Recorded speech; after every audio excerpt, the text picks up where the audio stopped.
गीता में अर्जुन को स्वयं भगवान कह रहे हैं कि उस परमेश्वर की शरण में जा, उसके लिए उन संतों के पास जा जो तत्वदर्शी हो। इसी प्रकार हजरत मोहम्मद को उनका अल्लाह कह रहा है कि कोई और पूर्ण परमात्मा है, उसको पाने के लिए उन तत्वदर्शी संत की तलाश कर। वो प्रभु कौन है, ये जानने के लिए कृपया अवश्य सुनिए जगत गुरु तत्वदर्शी संत रामपाल जी महाराज के अमृत वचन।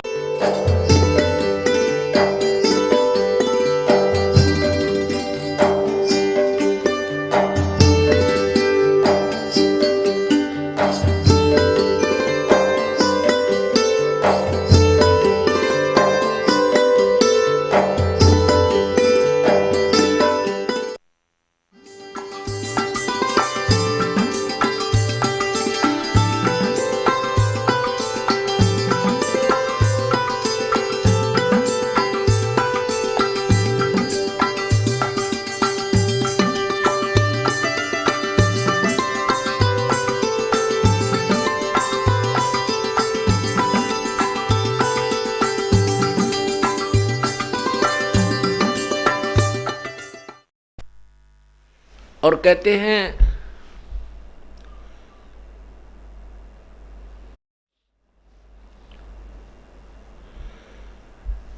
परमात्मा कहते हैं कि सब ही राम नाम राम जपत हैं जान मुक्ति को धाम। और श्री राम ने वशिष्ठ गुरु किया, उन्हों को भी दिया उन्होंने ओम नाम। आप तो श्री रामचंद्र जी को भगवान मान के, मोक्ष के दाता मान के राम राम की पूजा करते हो, श्री राम सीता राम राधे श्याम। कहते हैं उस राम ने भी वशिष्ठ मुनि से उपदेश लिया और वशिष्ठ मुनि ने उसको ओम नाम दिया। तो तुम कितने सच्ची भक्ति कर रहे हो, तुम तो वो भी भक्ति ना कर रहे जो राम करा करता। और वशिष्ठ मुनि से उपदेश लेकर श्री राम कहाँ गया होगा? केवल अपने स्वर्ग अपने लोक को। और इनके भी पुण्य जब अक्षीण हो जाएंगे, क्योंकि ये पाप इकट्ठे होने लग रहे। सीता का अपहरण हुआ, श्री राम ने सेना जोड़ी, रावण को मारा, कई करोड़ों जो है ना उसकी सेना को मार डाला। वो अकाउंट श्री राम के खाते में लिख दिया गया, श्री विष्णु जी के अकाउंट में, बैड अकाउंट में लिखा हुआ है। और जब इसकी ये विष्णु पद समाप्त होगा, फिर देखना दुर्गति क्या होगी इसकी। ये जीव संज्ञा में है। अब वर्तमान में भले ही यहाँ के शासक हैं, लेकिन न्याय कानून से बाहर नहीं है, विधान का परमात्मा के विधान से बाहर नहीं है। परमात्मा के विधान से बाहर वही होगा जो पूर्ण परमात्मा की शरण में, तत्वदर्शी संत की के माध्यम से उसकी शरण में आएगा और आजीवन सत साधना करेगा, सब मर्यादाओं में रहेगा। केवल वही इस काल के विधान से बाहर होगा। सुर नर मुनि जन 33 करोड़ी, बंदे सभी निरंजन डोरी। सुर नर जितने भी देवता हैं, साधक हैं, ये सभी काल की डोर से बंधे हुए हैं।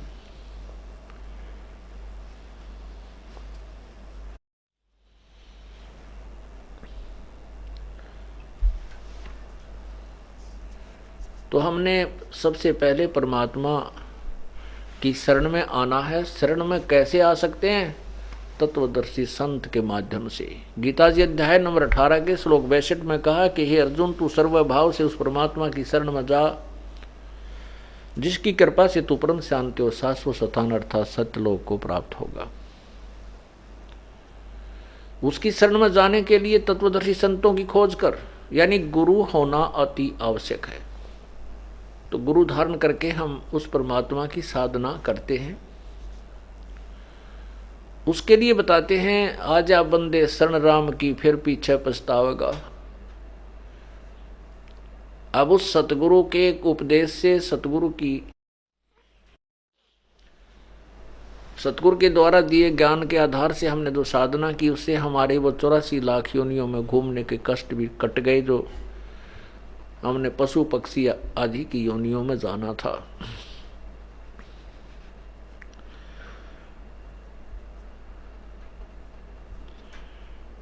अब क्या बताते हैं कि आजा बंदे शरण राम की, फिर पीछे पछतावेगा।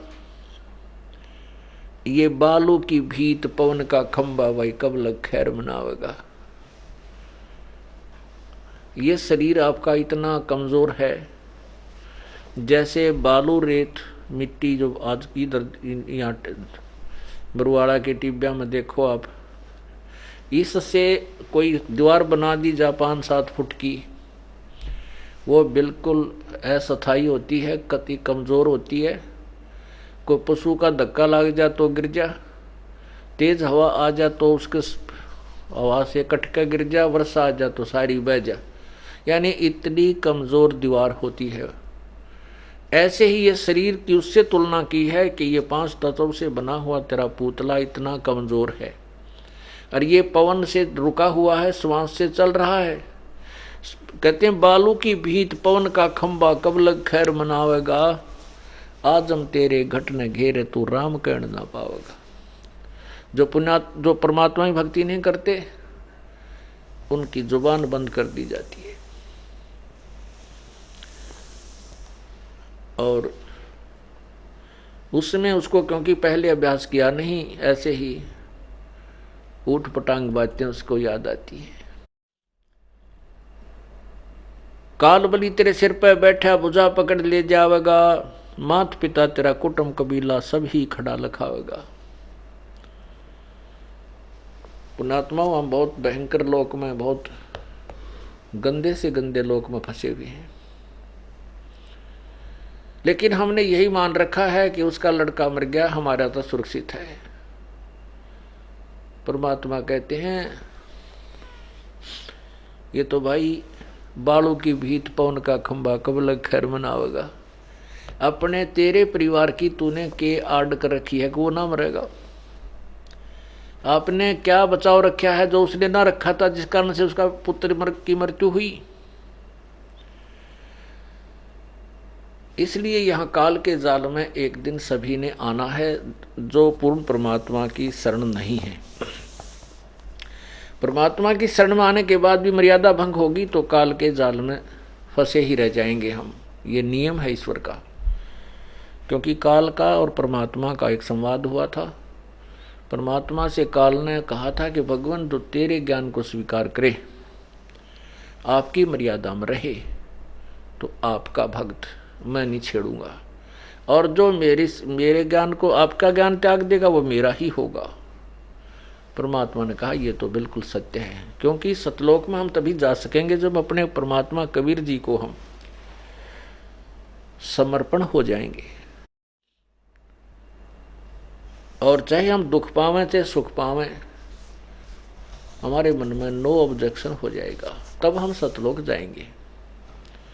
और यदि हम छोटे मोटे कोई सुख हमें नहीं हुआ है, वैसे तो परमात्मा के चरणों में आते ही कांटे से काटने लग जाता है, फिर भी हमारे इतने कांटे लाग रहेगा, दर रह भी जाता है। 10-5 क्यों 100 20-30 निकाल लिए, कितने जन्मों से हम नंगे पैर घूम रहे हैं। एक आध नहीं भी निकल पाया है और दर्द भी हो रहा है तो हम घबरा जाते हैं। तो परमात्मा कहते हैं और ठिकाना नहीं किते पृथ्वी पर, बेशक वहां तो वो कोई एक भी कांटा ना निकला तुम्हारा, यहाँ बहुत सुलझ जाएंगे धीरे धीरे। तो आते ही परमात्मा बहुत सारा देने लग जाता है।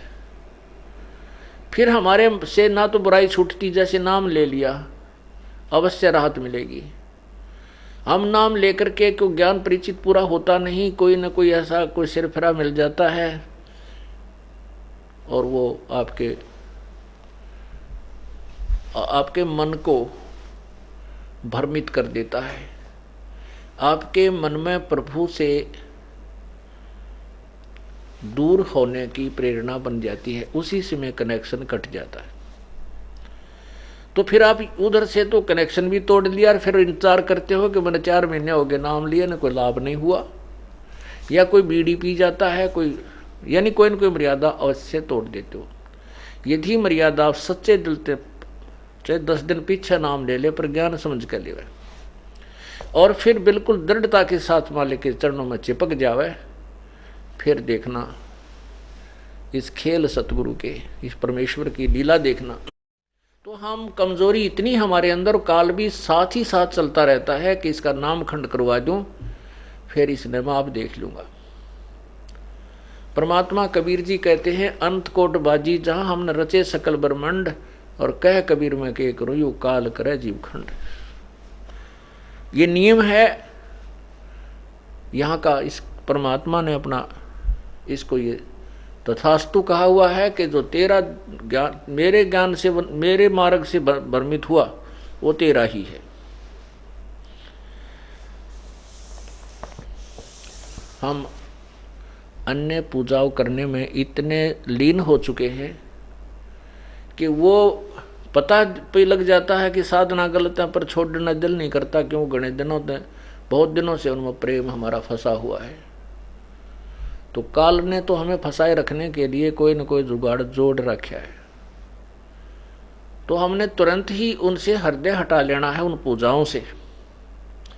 परमात्मा कहते हैं माई मसाणी सेठ शीतला भैरो भूत हनुमंत, साहेब से दूर रहे जो इनको पूजंत। जो इन माई मसाणी सेठ शीतला और भैरो भूत हनुमंत, इनकी जो हनुमान तक की जो पूजा करते हैं, कहते हैं ये परमात्मा से सैकड़ों दूर होते हैं जो इनकी पूजा करते हैं। अब जैसे ब्रह्मा रजगुण सतगुण विष्णु तमगुण शिव जी की साधना आपको दी जाती है, लेकिन वो पूजा नहीं होती। तो वो हमें इनका कर्ज उतारने के लिए मजदूरी करके इनका यहाँ से अपना पैर निकलवाना है, अपने पीछा छुटवाना है, वो पूजा नहीं है। पूजा क्या होती है? जैसे पति भर्ता पत्नी अपने पति के साथ सहपरिवार रहती है, जेठ भी होते हैं, तेवर भी होते हैं, जेठानी भी होती हैं, देवरानी भी होती है, बड़ी छोटी ननदें होती हैं और सास ससुर भी होते हैं। अब वो लड़की जो है अपने पति के तुल्य किसी को नहीं मानती। जो समर्पण उसका जो अंदर से भाव अपने पति के साथ है वो अन्य के साथ नहीं हो सकता। लेकिन वो उनके साथ विरोध भी नहीं करती। वो अपने जेठ को अपने बड़े भाई की तरह, देवर को छोटे भाई की तरह, माता पिता सास ससुर को माता पिता की तरह, ऐसी प्रकार छोटी बड़ी नंदों को यथोचित सम्मान देती है। और जब वो उससे अलग होती है, परिवार भिन्न भिन्न होते हैं, तो पीछे मुड़कर नहीं देखती, अपने पति के साथ सारे सामान न उठा के अपने कमरे में धर लेती है। उस समय उसके मन में ना जेठ रहता, ना जेठानी रहती, ना देवर रहता, ना देवरानी रहती, अपना पति और अपना सामान साथ होता है। ऐसे हम इस संसार में रहेंगे। ब्रह्मा विष्णु महेश हमारे कोई विरोधी नहीं है, ये हमारे यहाँ के मालिक हैं, यहाँ के प्रधान हैं, यहाँ के ये मंत्री हैं। हम यहाँ की रैयत हैं, हम यहाँ की जनता हैं। हम इनसे बाहर, इनके साथ विरोध ना इनसे दूर जा सकते। जैसे हम विदेश में गए हैं तो वहाँ के मंत्री हैं, जो भी अधिकारी हैं, हम उनके अंतर्गत हैं। लेकिन हमारा उद्देश्य वहाँ से बाहर निकलने के लिए उनके साथ मित्रता, उनके कानून में रहते हुए अपने सभी कार्यों को सुलझा के अपने स्वदेश आना होता है। ऐसा हम इनको समझना है। जैसे पूर्ण परमात्मा का ज्ञान होने के बाद हमारे को ये बुरे नहीं लगते, लेकिन इनकी अक्षमता का पता लग जाता है। गीता जी अध्याय नंबर 2 के श्लोक 46 में लिखा है कि जब बहुत बड़े जलाशय की प्राप्ति के उपरांत छोटे जलाशय में जैसी आस्था रह जाती, ऐसी ही जब तू पूर्ण परमात्मा के बारे में जान जाएगा अर्जुन, फिर तेरी आस्था अन्य भगवानों में, अन्य ज्ञान में ऐसी रह जाएगी। गीता जी अध्याय नंबर 2 के श्लोक नंबर 46 में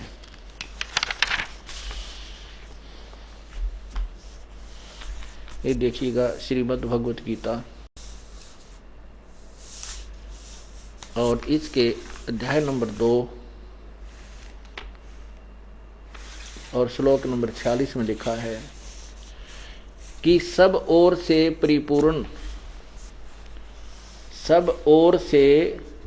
परिपूर्ण जलाशय के प्राप्त हो जाने पर छोटे जलाशय में मनुष्य का जितना प्रयोजन रहता है, ब्रह्म को तत्व से ब्रह्म को नहीं, तत्व से जानने वाले ब्राह्मण का यानी विद्वान पुरुष का समस्त वेदों में, वेद माने ज्ञान भी होता है, सभी ज्ञानों में उतना ही प्रयोजन रह जाता है। अब देखिए, पहले समय में क्या था कि सभी सिंचाई तक भी सरोवरों से, तालाबों से होती थी। उसी में नहाना, उसी में खाना, उसी से पीना और उसी से सिंचाई भी करते थे। तो क्या बताते हैं कि जैसे किसी व्यक्ति को एक छोटा सा तालाब प्राप्त हो और यदि 1 वर्ष वर्षा ना हो तो वो तालाब भी सूख जाए और उसके ऊपर आश्रित जो प्राणी हैं, व्यक्ति हैं, वो भी प्यासे मरे। उनको यदि कोई बहुत बड़ा सरोवर, बहुत बड़ा जलाशय, बहुत बड़ी झील मिल जाए जिसमें 10 वर्ष भी वर्षा ना हो तो भी पानी जल समाप्त ना हो, तो फिर उस व्यक्ति की आस्था उस सरोवर में कितनी बन जाती है, उसने वो तालाब बुरा नहीं लगता, वो तो काम चलाऊ सरकार नजर आती है फिर कि ये भी नाशवान, ये भी नष्ट होगा तो इसके आश्रित हम तो फिर बचें को नहीं। और वो बहुत बड़ा जलाशय मिलने के बाद फिर वहाँ खूब नहाओ धो, कितना है, यानी वो निश्चिंत हो जाता है। ऐसे ही पूर्ण परमात्मा के ज्ञान से, पूर्ण परमात्मा की महिमा से परिचित होने के उपरांत ब्रह्मा विष्णु रूपी छोटे जलाशय में हमारी जो आस्था रह जाएगी, अर्थात ये बुरे नहीं लगते क्योंकि वो भी काम चलाऊ हैं। इस प्रकार हम उस परमात्मा को प्राप्त करेंगे। तो यहां बताया है कि फिर क्या बताया है कि सभी ज्ञानों में जब तक हमें निर्णायक ज्ञान नहीं मिलता, पूर्ण संत नहीं मिलते, तब तक हम भक्ति भी करते हैं और साथ में भ्रमित भी रहते हैं, निरसंशय नहीं होते। अब देखिएगा अध्याय नंबर 2 के श्लोक नंबर 53 में कहा है कि अर्जुन, तेरे नाना प्रकार के भ्रमित करने वाले ज्ञान से जब तेरी बुद्धि हटकर एक तत्व ज्ञान पर टिक जाएगी तब तो तू योगी होगा। योगी माने साधक। तब तो भक्ति के योग्य बनेगा, भगत बनेगा। ये देखिएगा अध्याय नंबर 2 और श्लोक नंबर 53। भांति भांति के वचनों को सुनने से, भांति भांति के वचनों को सुनने से विचलित हुई तेरी बुद्धि जब परमात्मा में अचल स्थिर ठहर जाएगी तब तू योगी होगा, योग को प्राप्त हो जाएगा। कहने का भाव क्या है कि भांति भांति के वचनों को सुनने से तेरी विचलित बुद्धि, अब भांति भांति के वचनों को सुनकर बुद्धि परमात्मा में कैसे डटेगी, यानी पूर्ण तत्व ज्ञान सुन जाएगा। जब एक स्थान पर टिक जाएगा उसमें फिर नथिंग एल्स हो जाएगा, तब तो तू योगी होगा, भक्त होगा, साधना के योग्य होगा, स्टार्ट करेगा। अन्यथा जो साधना करते हैं उनको गुरु भी ऐसे मिले हुए हैं जो वेद ज्ञानहीन हैं और उनके सब की थ्योरी भी आपस में डिफर करती है, उनके वचनों में दिन रात का अंतर है। कहते हैं जब तुझे तत्व ज्ञान प्राप्त हो जाएगा और फिर तेरी बुद्धि केवल एक परमात्मा में, पूर्ण परमात्मा में स्थिर हो जाएगी उस ज्ञान के आधार से, तब तो तू योगी होगा।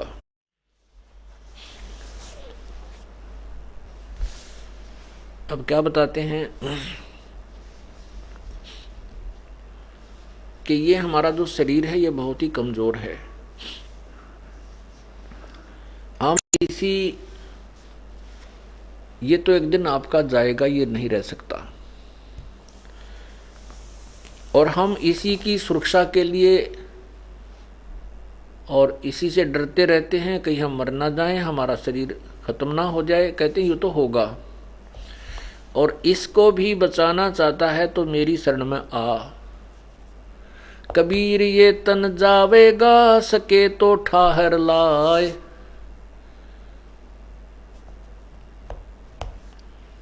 ये शरीर तेरा जाएगा और सके तो ठाहर ला। ठाहर माने इसको सपोर्ट दे।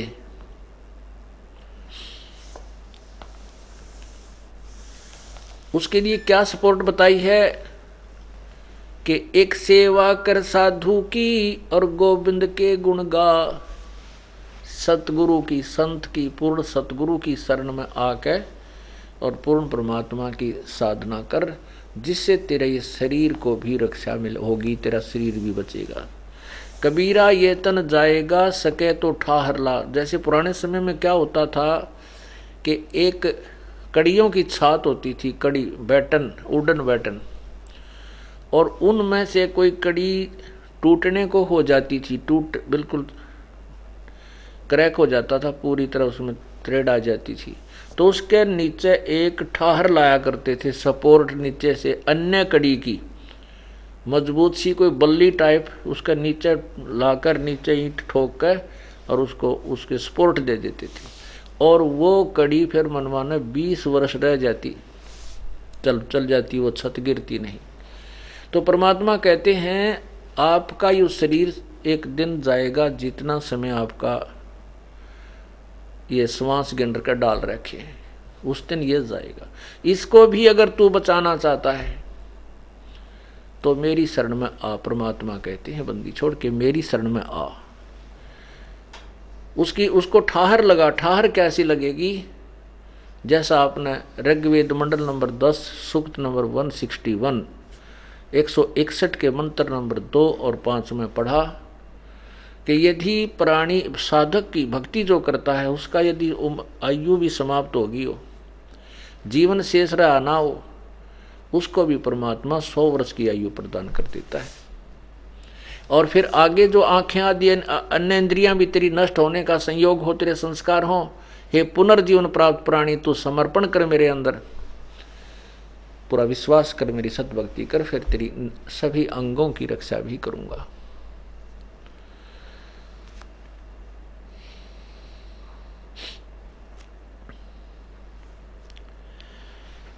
तो यहां कहते हैं बालू की भीत पवन का खंबा कद लग खैर मनावेगा, आजम तेरे घटने गेरे तू राम कहने ना पावेगा।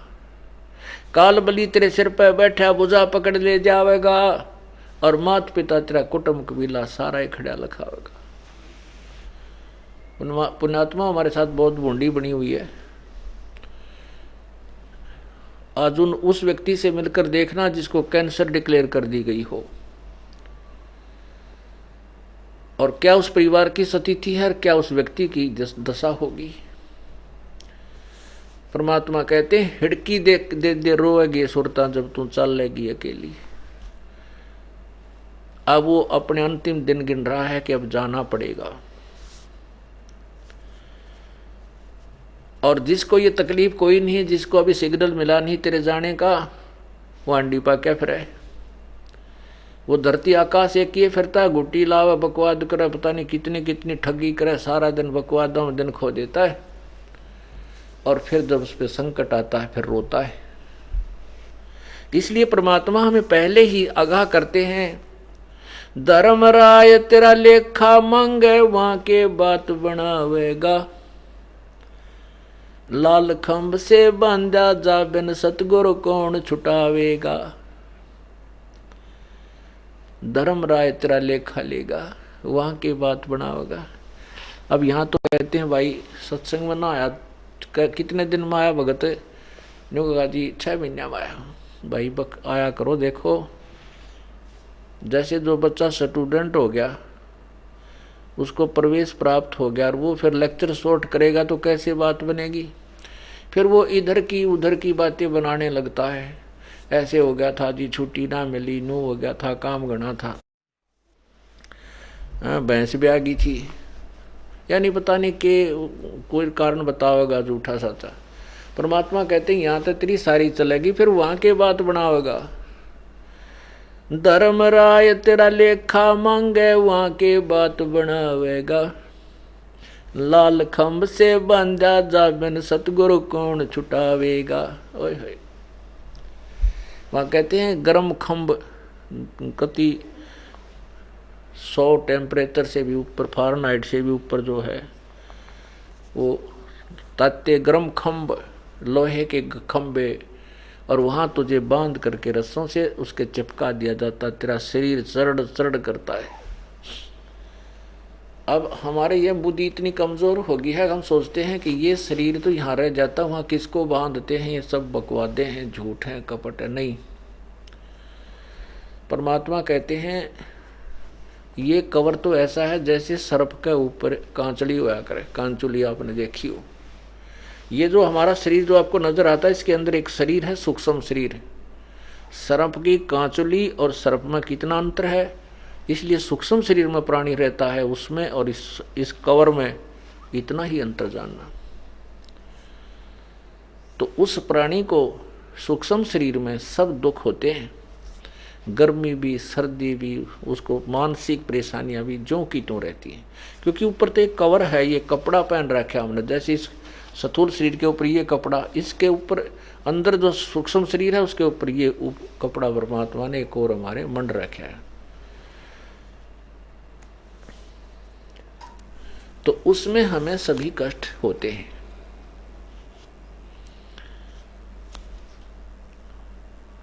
तो कहते हैं बिन सतगुरु कौन छुटावेगा। परमात्मा कहते शिव मंडल ब्रह्मापुरी तय विष्णु लोक में हो, हमरे गुण भूले नहीं तो आन छुटाऊं। तो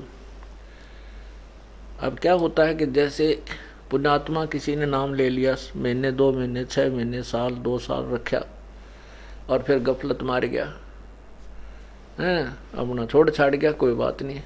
तो फिर परमात्मा से कनेक्शन कट गया, उसके पुण्य भी हो गए और पाप भी साथ चलेंगे, वो दोनों भोगने पड़ेंगे उसको। तो ऐसा व्यक्ति किसी भी कारण से गफलत होगी उस टाइम, लेकिन गुरुद्रोही ना होया, गुरु में दोष निकाल कर वहां से नहीं गया है, तो उसको फिर परमात्मा उस नरक से भी छुटवा लाएगा। वहां भी जब वो याद करेगा कि हम सुना करते थे परमात्मा की वाणी महिमा के गुरु जी ऐसे दया करते हैं, वहां से भी छुटवा लेते हैं। यदि हम वहां भी याद करेंगे तो भी परमात्मा आपको वहां का लाल उन खंभों से भी छुटवा कर लाओगा, इतना दयालु है। चलो वो भी बात होगी, वहां से आपको छुटवा भी दिया और फिर आपको फिर मनुष्य जीवन भी मिल गया, तो ये कोल्लू फिर शुरू हो गया और टाला कुआ तो फिर शुरू हुआ। हमने तो इसका टंटा काटना है। कहते हैं कोटि जन्म तो भरमत हो गए, कुछ ना हाथ लग्या रे, भाई कुकर सुकर खरबा बोरे, कौआ हंस बगारे। कोटि जन्म तो राजा की ना मिटी न मन की आशा, भिक्षुक होकर दर दर घूमा ये मिला ना निर्गुण रासा। पुण्यात्माओं जो भक्तात्मा सत्संग में बार बार आते हैं, वो यही वचन यही सत्संग आपको सुनाया जाता है। देखो प्रतिदिन कपड़ा मैला होता है, हम रोज धोएं उसको साफ करते हैं, साबुन और जल वही होता है और उसी से वो साफ होता है। इसी प्रकार आप संसार के अंदर जाते हो, आपका अंतःकरण रूपी जो कपड़ा है वो अवश्य मैला होता है। उसको धोने के लिए यही सत्संग वचन, यही ज्ञान, यही रह कर उल्टे सुलटे जो ना थपेड़े मारे जाते हैं, जिससे आपके अंतःकरण में सफाई होती है।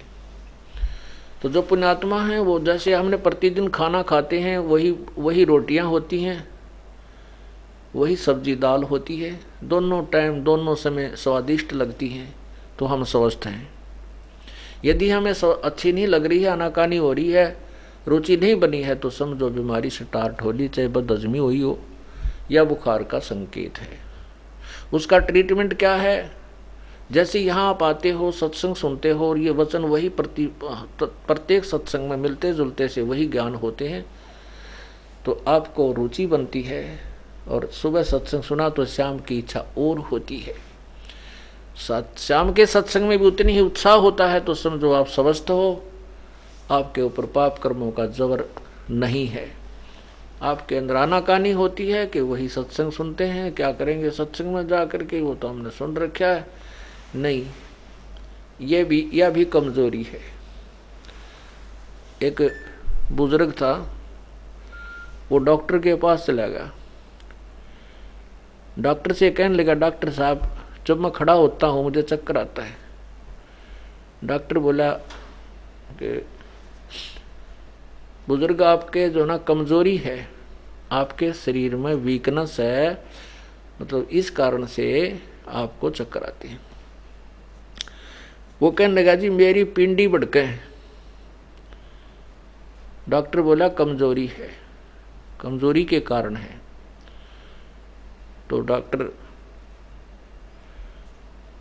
फिर वो बूढ़ा बुजुर्ग बोला, बिलाजी मेरा जो है ना सिर में भड़क पड़ जाती है, थोड़ा सा 10 कदम चलता हूँ दर्द होने लग जाता है, सांस चढ़ जाए, श्वास से चढ़ जाते हैं। डॉक्टर बोला भाई कमजोरी है। अब वो बूढ़ा छो माँ का बोला, तू डॉक्टर है गम चक्कर, एक के बाद जाने के चोरी है चोरी है, और भी जाने कुछ। वो कति लाल हो गया। डॉक्टर बोला, बूढ़े या भी कमजोरी है, कमजोर आदमी ने छो गना हुआ, गुस्सा गना आता है, ये भी ड्यू टू कमजोरी है। तो हमारे अंदर जो भी वीकनेस हमारे मन में आती है, ये हमारी कमजोरी है और यही हमें दुखदाई होती है। तो इन कमजोरियों को दूर करने के लिए सत्संग सुना और सुनाया जाता है, आपको बार बार बुलाया जाता है।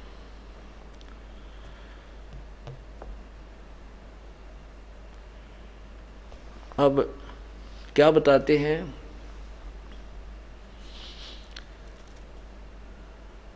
कि कोटि जन्म तो भ्रमत हो गए, कुछ ना हाथ लगे रे।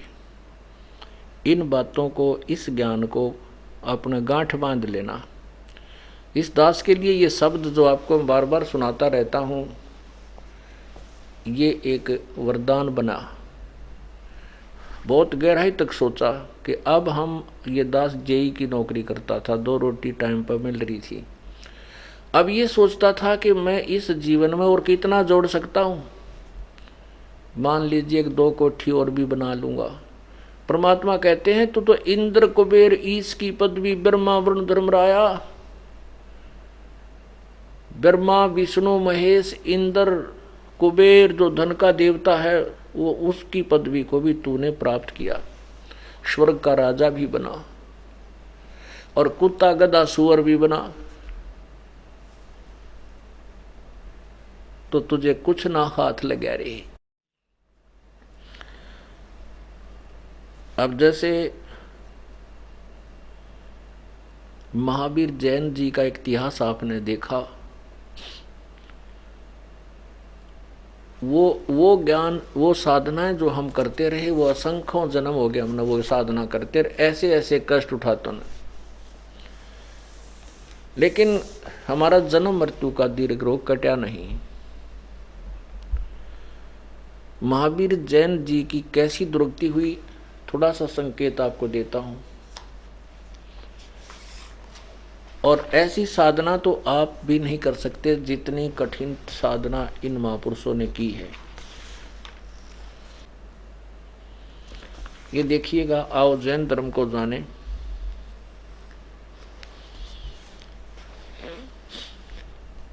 ये इसके कौन है लेखक? प्रवीण चंद्र जैन, M.A. शास्त्री।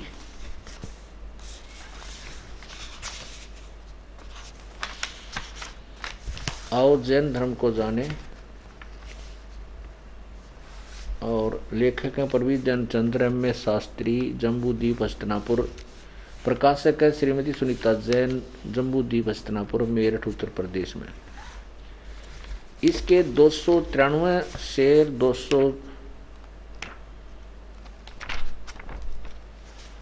293 पृष्ठ पे 293 से 296 तक इसका महावीर जैन जी का इतिहास है। पृष्ठ 293। श्री महावीर भगवान के अन्य कौन कौन से नाम हैं? उत्तर 5 अन्य नाम हैं: वीर, अतिवीर, सन्मति, महावीर और वर्धमान। अब आगे चलिए।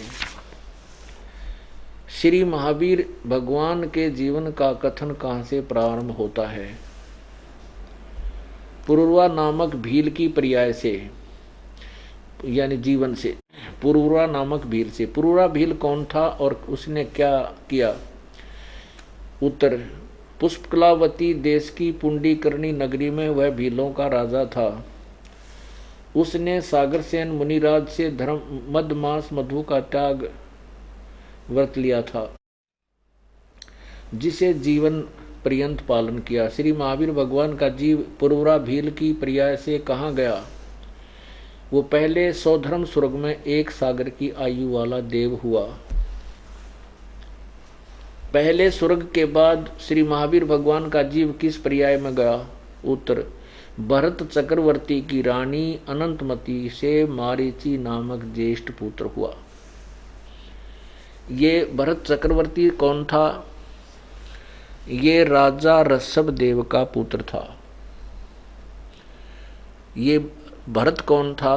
राजा ऋषभ देव जी के ज्येष्ठ पुत्र थे। और भरत का पुत्र था मारीची। मारीची ने ऋषभ देव जी से उपदेश लिया था, जो जैन धर्म के प्रथम तीर्थकर माने जाते, और उससे वे उपदेश लेकर के उसका शिष्य बन करके ऋषभ देव जी का सीधा शिष्य बनकर उसके बताए अनुसार साधना करके उस मारीची वाले जीव की, यानी महावीर जैन के जीव की के दुर्गति हुई। ये पढ़िए। भरत चक्रवर्ती रानी अनंतमती से मारीची नामक ज्येष्ठ पुत्र हुआ। वो फिर मारीची की पर्याय से महावीर भगवान का जीव किस पर्याय में गया? ब्रह्म स्वर्ग में देव हुआ। फिर अयोध्या नगरी में कपिल ब्राह्मण की काली स्त्री से जटिल नामक पुत्र हुआ, स्वर्ग से वापस आ गया। फिर सौधर्म स्वर्ग में 1 सागर की आयु वाला देव हुआ। फिर उसके बाद इसी भरत क्षेत्र में सुतिका नामक गांव में अग्निभूत ब्राह्मण की गौतम स्त्री से अग्निशय नामक पुत्र हुआ, फिर स्वर्ग में गया।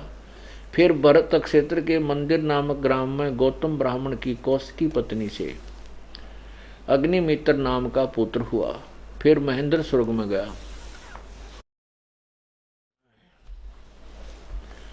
मंदिर नगर में शाल्यकाम ब्राह्मण की पत्नी से भारद्वाज नामक पुत्र हुआ।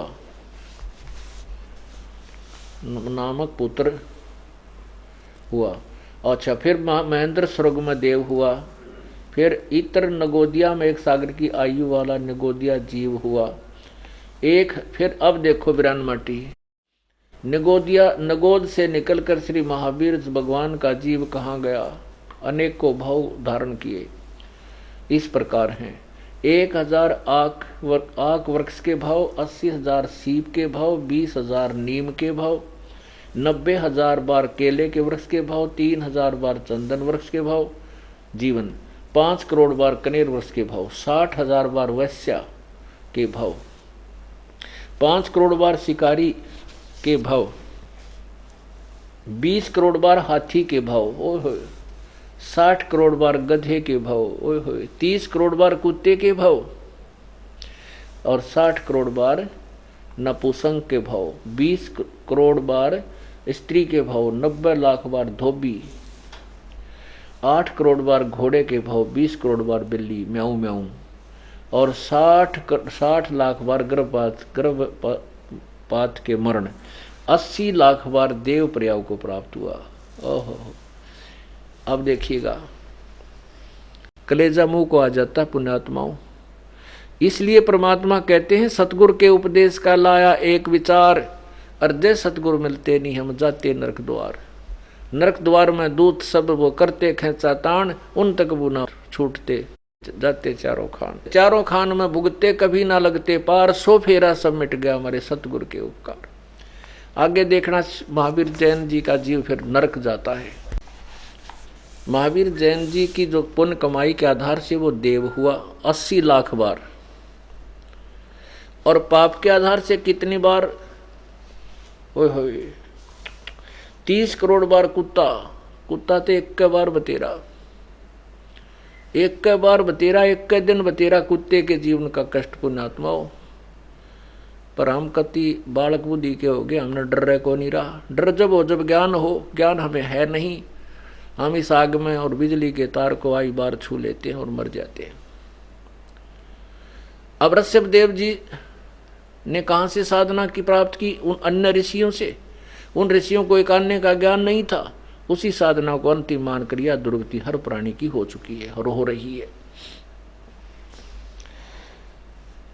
अब देखो फिर कहां गया ये 80 लाख बार देव प्रयाग को प्राप्त हुआ।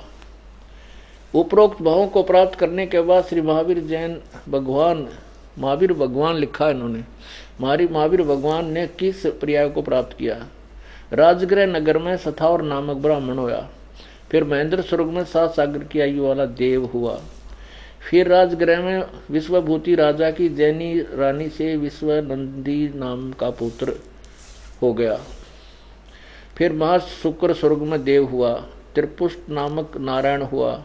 7वें नरक में गया, नरक में। उसके बाद कहाँ गया? सिंहगिरी पर्वत पर सिंह हुआ, पुनः प्रथम नरक में गया।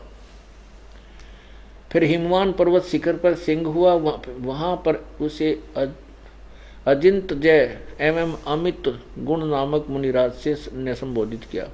फिर सौदर्य स्वर्ग में सिंह केतु नाम का देव हुआ। कनक प्रभ नगर में राजा नकपुंख विद्याधर और रानी कनकमाला से कनकोजल नामक पुत्र हुआ। 7वें स्वर्ग में देव हुआ। अयोध्या नगरी के राजा अग्रसेन की शीलवंती रानी से हरसेन नामक का पुत्र हुआ। फिर महाशुक्र स्वर्ग में देव हुआ। दातकी खंड में पूर्व विदेह के पुष्प कलावती देश की पुंडारिकिणी नगरी में राजा सुमित्र सेन मनोरमा से प्रिय मित्र नामक चक्रवर्ती हुआ। सैंसर स्वर्ग में देव हुआ। फिर जम्बूद्वीप के छत्रपुर नगर में नंदीवर्धन राजा की बीरमती रानी से नंद नाम का पुत्र हुआ। पुष्पोत्तर विमान में देव हुआ। तदनंतर 24 में तीर्थ कर श्री महावीर भगवान हुआ। ओए होए। फिर क्या कहते हैं? श्री महावीर भगवान के जीव ने कितने पाखंड मत चलाए? उत्तर 363 पाखंड मत श्री महावीर जी ने चलाए। जय हो बंदी छोड़ की। ये पुस्तक है जिसमें स्पष्ट लिखा है वो नरक में भी गया। और फिर महावीर जैन वाली वो मरीचि वाली आत्मा ने तो ऋषभ देव से साधना प्राप्त की थी वेदों अनुसार, उसकी ये बयान माटी। और जो महावीर जैन ने 363 पाखंड मत चलाए, आगे उसके अनुसार जो वर्तमान के जैनी वो साधना करें उनकी के दुर्गति होगी। ये आप तोल लेना इस तत्व ज्ञान के तराजू में।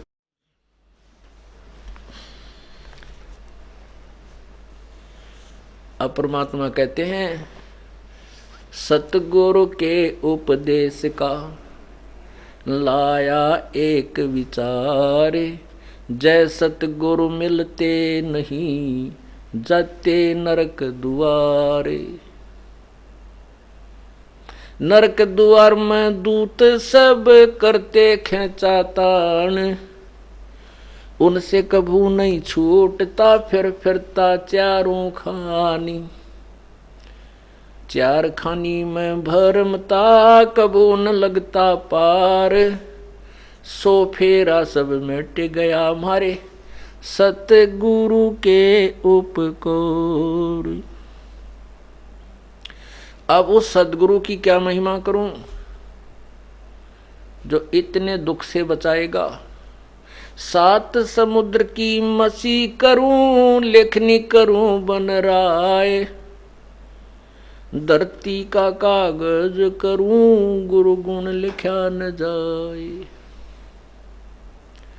सतगुरु के सिजदा करूं कर्म छुटाए कोटि, जो सतगुरु की निंदा करें फिर जम तोड़ेंगे होठ। ऐसे संत की के ऊपर कुर्बान जाऊं जिसने इतने करोड़ों झंझटों से हमें बचा दिया। और ऐसे संत की जो निंदा करता कहते उसके यम के दूत होठ फोड़ेंगे, उसको बेरहमी से पीटा जाएगा, उसकी वो दुर्गति होगी वो सोच भी नहीं सकता। तो हमें सबसे पहले भक्ति मार्ग में परम संत तत्वदर्शी संत की आवश्यकता होती है, तभी हमारी भक्ति प्रारंभ होती है और सफल होती है। बोलो सतगुरुदेव। कर जोरूं विनती करूं, धरूं चरण पर शीस।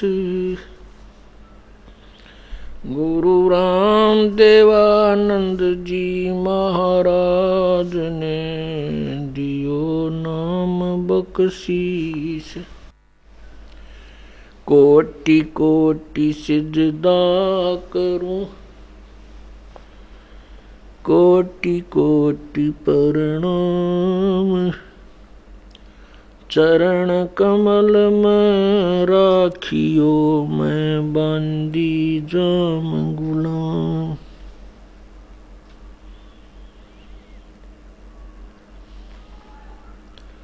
जय इब कै सतगुरु मिले, सब दुख आखूं रो। चरणों ऊपर शीश धरूं, कहूं जो कहनी हो।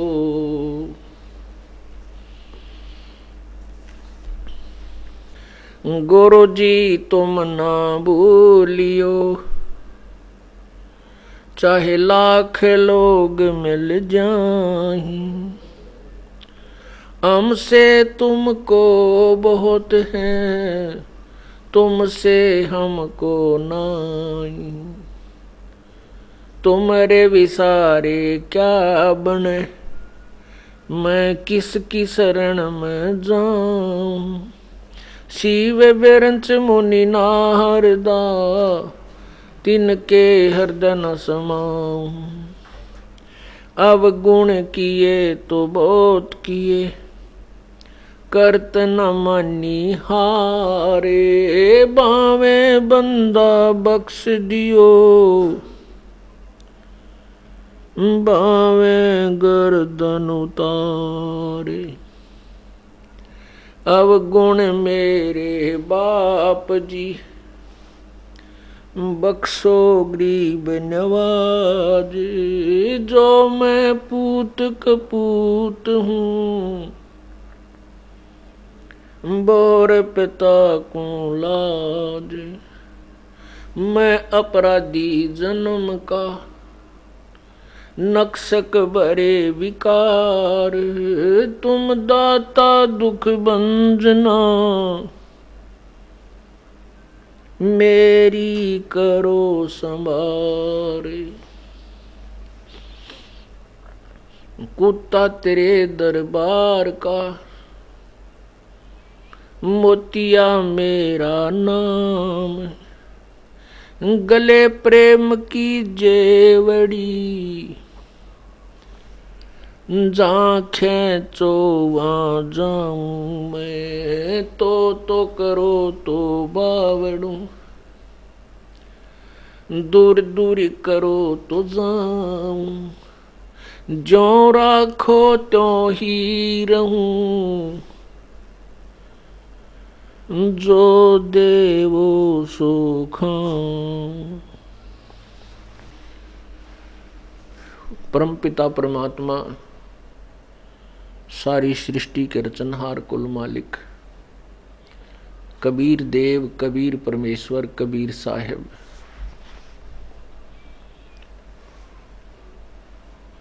इस काल के लोक में आकर के अपने यथार्थ ज्ञान को, इस तत्व ज्ञान को अपनी पुण्यात्माओं तक पहुंचाया करते हैं। वो प्रत्येक युग में आते हैं, प्रत्येक युग में एक जीवन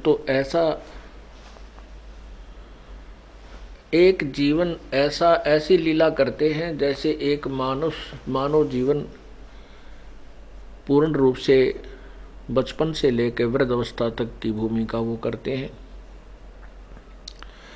उस दौरान वे एक अच्छे भक्त, वास्तव में भक्त के क्या गुण होते हैं, कितनी आधीनी उसमें होनी चाहिए, परमात्मा के रजा में संत भक्त को किस प्रकार प्रसन्न रहना चाहिए, वो भूमिका वो स्वयं ही करते हैं।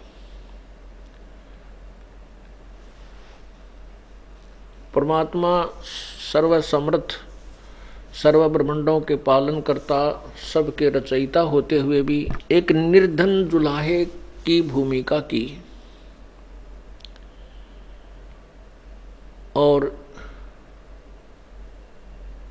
कपड़ा बुनते थे जैसे एक सामान्य जुलाहा जो कार्य करता है, और एक अति निर्धन व्यक्ति जिस प्रकार रहता है, वो भूमिका करके ये सिद्ध किया कि ऐसे परमात्मा पाया जा सकता है। परमात्मा प्राप्ति के लिए न तो बड़ा सेठ होना ही आवश्यक है, न ही किसी राजा के घर जन्म लेना ही आवश्यक है, और न ही किसी उच्च, जैसे हम अपनी बनाई हुई अपनी अज्ञानता वश हम ऊंची और नीची जातियां जो बना लेते हैं, उन उच्च जातियों में भी जन्म उन ही उच्च जातियों में ही जन्म मात्र से जी परमात्मा प्राप्ति नहीं। परमात्मा प्राप्ति मानव जीवन हो, परम संत उसे मिल जावे, चाहे वो राजा है, चाहे रंक है, सेठ है या निर्धन है, वो चाहे ब्राह्मण है चाहे शूद्र है, जो परमात्मा की प्रत्येक मर्यादा को निभाता हुआ और संत अपने गुरुदेव की आज्ञा का पालन करता हुआ सतभक्ति करता है, तो दोनों की, उन सभी की मुक्ति संभव है। अन्यथा चाहे को कितनी उच्च जाति में उत्पन्न हो, चाहे वो कितनी निम्न जाति में उत्पन्न हो, चाहे कोई सेठ बना हो, चाहे कोई निर्धन हो, परमात्मा प्राप्ति नहीं हो सकती। जिनको तत्व ज्ञान नहीं मिला, परम संत नहीं मिला।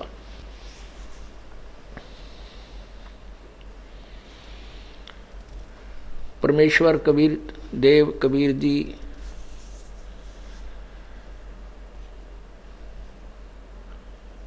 उन अज्ञानी संतों के द्वारा फैलाए उस अज्ञान को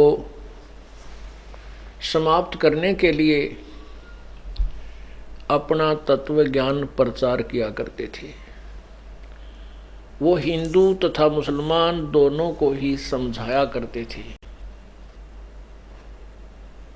जनसाधारण तो मानने को तैयार होता है, लेकिन ये स्वार्थी गुरु ऋषि भय ऋषि ये अपनी महिमा के भूखे धर्म की आड़ में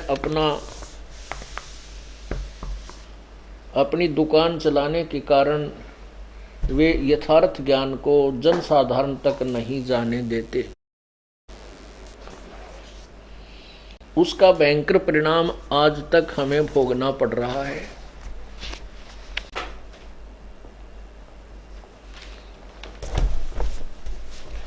वो परमात्मा आकर के समझाया करते थे कि जो साधना आप जी कर रहे हो वो शास्त्र विरुद्ध है, और शास्त्र विरुद्ध होने से ये आपको हानिकारक है। गीता जी अध्याय नंबर 16 के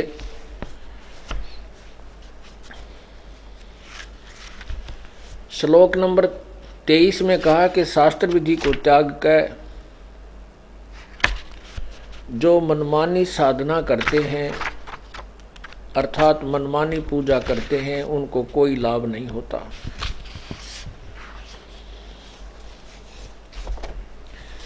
उनको कोई लाभ नहीं होता, उनकी साधना न उनको सुख होता है, न उनको कोई गति होती है, और न ही उनका कोई कार्य सिद्ध होता है।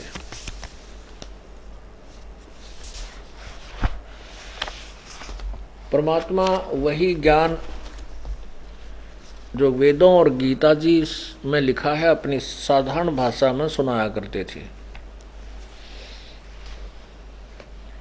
लेकिन उन स्वार्थी लोगों ने